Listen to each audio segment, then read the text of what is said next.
But we begin with the threat of flooding as well as injuries because of icy sidewalks and streets. In fact, hospital emergency rooms are seeing an increase in these ice-related injuries. Eyewitness News reporter John Garcia is joining us live along the Chicago River with more on the injuries and also this threat of flooding. John.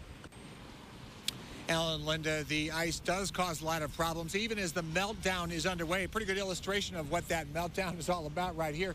You can see the Chicago River behind me. A couple of days ago, it was solid ice. You could walk on it here.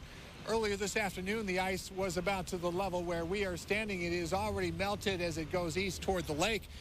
You can see what is left.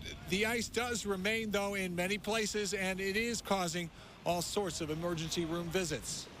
My whole arm beat. Not for so many hours. Yeah.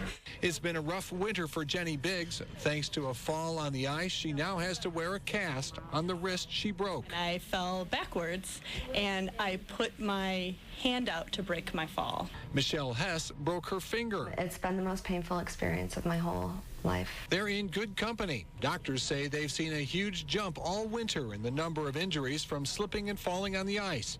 Dr. Mark Cohen says he's been working extra long days to see these patients at Midwest Orthopaedics at Rush. We've seen a huge increase in people who have fallen and broken their wrist, their hand, and their elbow and their forearm this year. Slipping on the ice is a problem even as much of the ice is turning to puddles thanks to warmer temperatures in the last few days. But falling ice from tall buildings is another big concern. That's why there are signs like this warning pedestrians just about everywhere you look around the loop. Is that something that concerns you? I do look up. I'm not nervous, but I do look up. No, if it's going to hit me, it's going to hit me. Of course, the big meltdown is potentially a huge problem for some homeowners who are worried about flooding. In Albany Park, many homes are historically flooded whenever the water level gets too high. City officials are asking residents to help by making sure the drains are clear. And city crews are working overtime to clear the ice and snow. What we're expecting to see is the localized flooding in the streets, more so than anywhere else. And that's citywide. There is no part of the city that won't see this. And we're not hearing of any major flooding issues just yet. Most expect to see any problems that might occur tomorrow, sometime after the rain begins.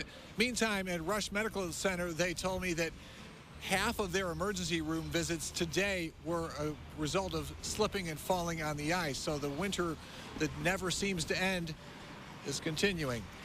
Live on North Michigan Avenue, John Garcia, ABC 7 Eyewitness News. Alan, Linda, back to you.